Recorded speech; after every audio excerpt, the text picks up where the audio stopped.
যদি ইসলামের সুশীতল ছায়াতলে আশ্রয় গ্রহণ করতে পেরে আমাদের জীবন হয়েছে হলো আদালতের আখিরাতে কিয়ামতের কঠিন ময়দানে সেই রাসূলের সুপারিশের আশায় আজকে মাহে রমজানের 20তম রোজা, মাগফিরাতের সর্বশেষ রোজা রেখে ইফতারের পূর্ব মুহূর্তে দোয়া কবুলের সময় জেনে হৃদয়ের সম্পূর্ণ ভালোবাসা প্রচার করে দিয়ে আমরা সবাই দুরূদ সালাম পেশ করছি মুহাম্মদ সাল্লাল্লাহু আলাইহি ওয়াসাল্লাম।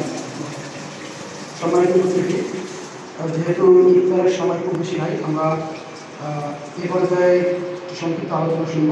আমাদের মাঝে আলোচনা নিয়ে আসছেন আমাদের আমার শিক্ষক অধ্যাপক আনোয়ার হোসেন স্যারকে আমাদের মাঝে আলোচনা করার জন্য অনুরোধ জানাচ্ছি।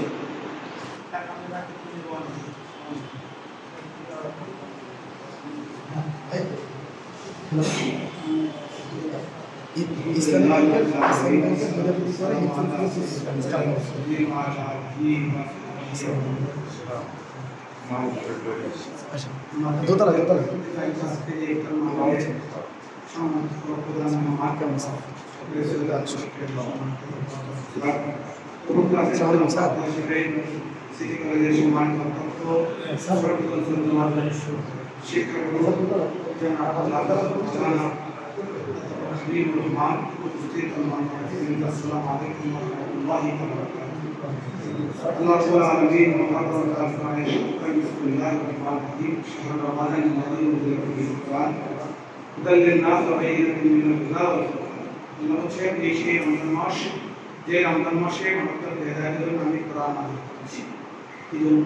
মানুষের হৃদায়ত কেমন হৃদায়ত কখনো যে হৃদায়ত দেওয়া আছে তা হচ্ছে মহব্বত।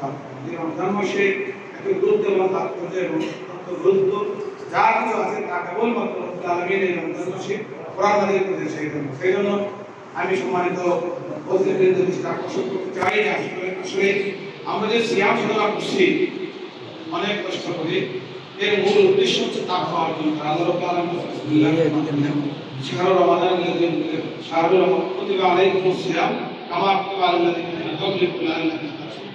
আমরা আমাদের উপর যখন ফরজ করা হয়েছে এর আগে ওটা ফরজ ছিল, উদ্দেশ্য হচ্ছে তাকওয়া অর্জন। আর রমজানের সিয়াম সাধনা যে তাকওয়া অর্জন হয় অন্তত হলো যে এরকম তাকওয়া অর্জনটা সততা করতে পারে। সেই জন্য এই তাকওয়া যদি আমাদের অবলম্বন করতে হয় তাহলে সিয়ামের কাছে আসতে হবে। আর সিয়াম থেকে যদি গুরুত্ব এবং তাৎপর্য এবং যদি ফায়দা আমাদের পেতে হয় তাহলে এই সিয়ামের গুরুত্ব হচ্ছে কোরআন নাযিলের মাধ্যমে, কোরআন নাযিলের কারণে সেই কোরআনের দিকে আমাদের আসতে হবে।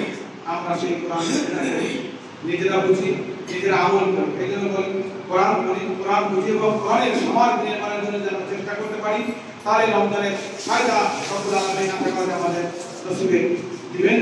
আসুন আমরা সকলে এই মাসে রমজানের শেষের দিকে শেষ সূত্রায় হয়ে গেল, আমরা কি অর্জন পারলাম নাকি পারলাম না। এখন যদি চিন্তা করি যে আমি যেন এই রমজান মাসে যে কয়েকদিন বাকি আছে কোরআন বোঝার তো চেষ্টা করবো ন্যূনতম, এবং কোরআন বুঝে বুঝে পড়ার চেষ্টা করবো, মানার চেষ্টা করবো। আল্লাহ রাব্বুল আলামিন আমাদের সেই তৌফিক দান করুন। ওয়া আমিরুল আলহামদুলিল্লাহি রাব্বিল আলামিন। আসসালামু আলাইকুম ওয়া রাহমাতুল্লাহ।